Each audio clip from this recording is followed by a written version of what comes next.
Good evening, ladies and gentlemen, and welcome to the first episode of You Don't Jazz No BerRies. I am the host, Lady Karis, and with me is Impact Playa. And now, here's a special report coming to you, live out of Omaha, Nebraska.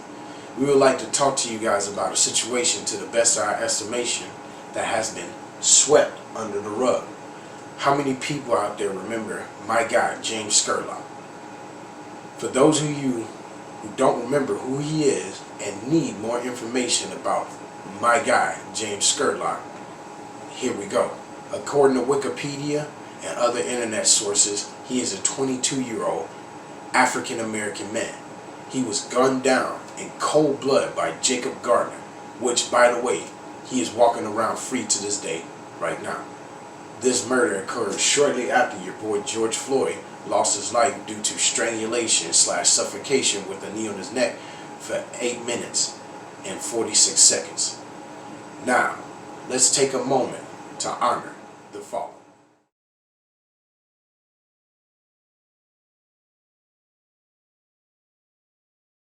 On Saturday, May 30th, 2020, Jacob Gardner, the owner of The Hive and the Gatsby Bar in Omaha, Nebraska, took the life of this young man. Who is Jacob Gardner, you ask?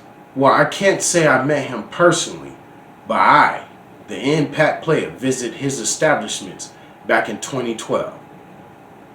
I always knew The Hive and the Gatsby Bar were doomed to fail, and that's just the genuine vibe I personally felt.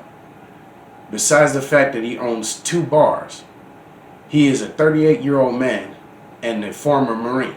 It is very hard to get any information on this guy. I mean, his Facebook, his Twitter, and all LinkedIn accounts have been literally shut down. Another fact about this man, Jacob, is he's a devout son following his father's morals and traditions. So I actually heard they're having a court case hearing over this right now, so I'm curious to see what happens with that. On further events happening that night, residents of Omaha, Nebraska were protesting the life and death of George Floyd. Earlier in the week, before his Facebook account was shut down, you could see Jacob was posting something about a fire watch. That night, instead of conducting business inside of his bar, this man took it upon himself to stand outside and protect his bar by patrolling the streets. Now, the biggest question to ask is, at this time, protesters really didn't vandalize places of establishment. So why would he feel the need to protect his own business? Jacob was not alone in this crusade. His father, David Gardner, was also there with him. From surveillance footage taken the night of the altercation, it appears that David Gardner was involved in a confrontation with protesters, who he pushed and then they knocked him down. He also showed his gun to these same protesters. So another question to ask is, why did Jacob's father go after the protesters? And why did he go after them with a gun, no less? Eyewitnesses on scene even say they saw Jacob and his father both acting aggressively. What, his father too? I guess they both ran the establishment, but Jacob is the owner of the Hive and Gatsby Bar. Both Jacob and his father carried guns that night, and Jacob had an expired concealed carry permit. On the night of the murder, it is shown here how hostile Jacob was acting towards James. Law enforcement claims this is in self-defense. But in this image that is displayed, does James look like the aggressor? There were several eyewitnesses that identified that Jacob and his father were displaying hostile aggression towards the protesters. It seems Jacob's father, David, had a huge role to play. Before protesters arrived in the old market, it looked relatively dry. But when protesters arrived in the general area, the first person to initiate contact and lead by example was Jacob's father, David. I understand it is morally incorrect to beat up on the elderly, but at this point, what do you do when the main antagonist is the elderly? When Jacob's father got made into short work, what son wouldn't stick up for their elderly father? Therefore, Jacob proceeded to make a big deal about the protesters attacking his father. But the proper response is to remove the elderly out of a harmful situation in an expeditious manner. Instead, in the video footage, you see a proud man that is not going to take any crap off of anybody. Therefore, he let it be known that he was packing some heat. Meanwhile, James Scurlock was there, but I don't think James and Jacob were the ones arguing at first. So this must mean James' fellow protesters were getting grilled out by Jacob. After the audio cuts out, we really don't understand what has been said next to initiate Jacob being tackled, but bam, he's down. 3 shots later, the last shot found his mark right into James Scurlock's neck. One protester spoke out. Her name is Elena Melendez. Elena is a 19-year-old protester who's been protesting the previous nights.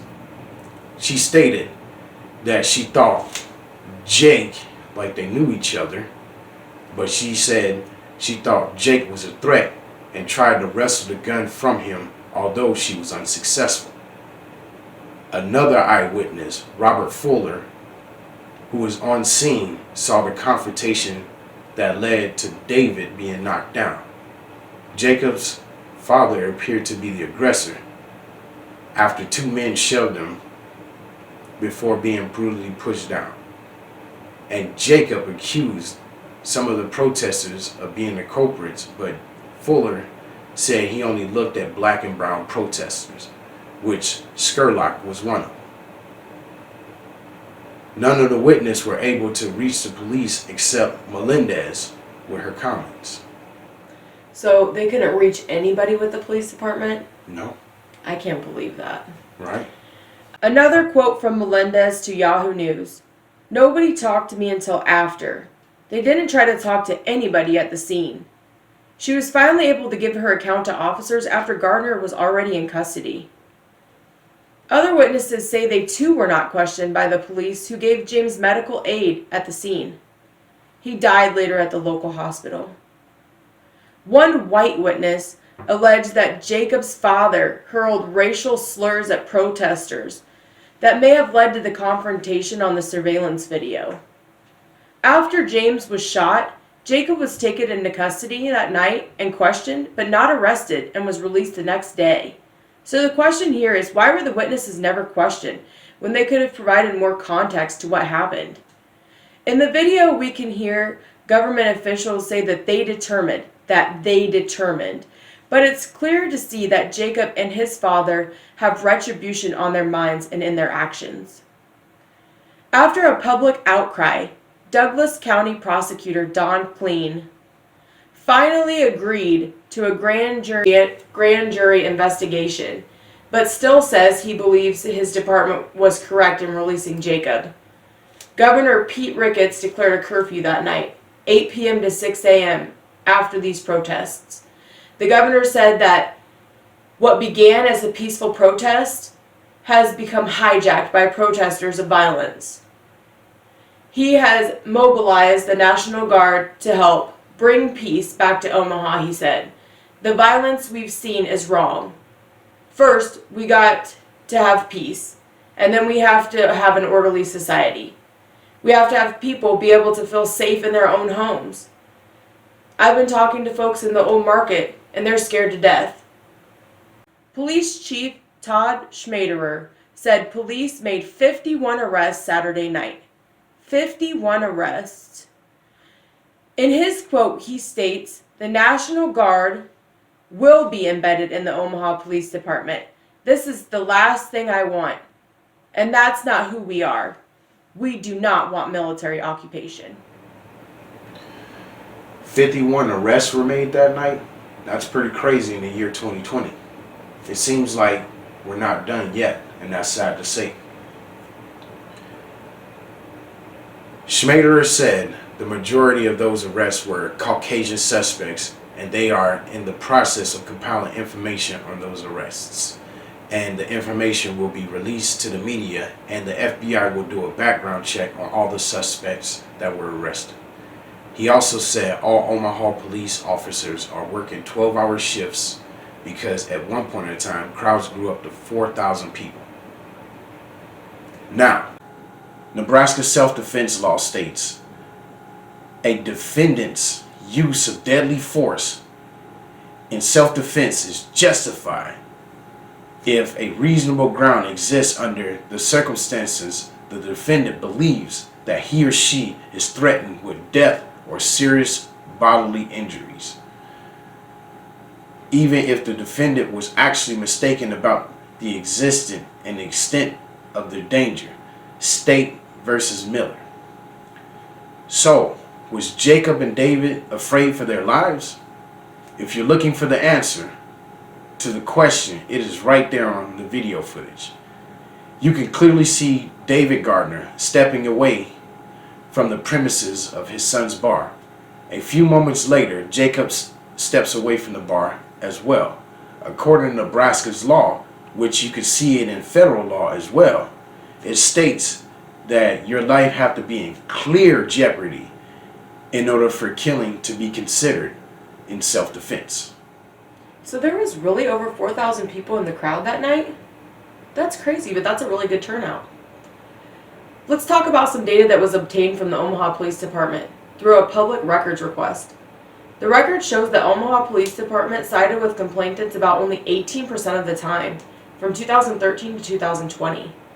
When the Omaha Police Department found an officer had violated policy following a citizen's complaint, they almost always received a warning or counseling.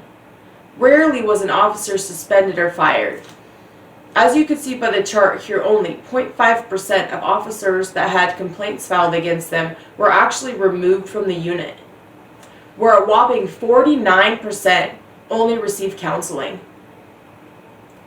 Let's go over the U.S. police shooting statistics. Sadly, the trend of fatal police shootings in the United States seems to only be increasing, with a total of 558 citizens that have been shot, 111 of whom were black, as of July 29, 2020. In 2018, there were 996 fatal police shootings. Additionally, the rate of fatal police shootings among black Americans was much higher than that of any other ethnicity, standing at 31 fatal police shootings per million of the population as of July 2020. And now in closing, we just gave you guys the cold hard facts about my guy, James Scurlock. If you would like more information, or if you would like to blog about it, or if you would like to review this episode once again, please visit us at www.theallstargang.wixsite.com/theallstargang. And please don't forget to hyphenate in between all and star on both the beginning and the end. That's it from us.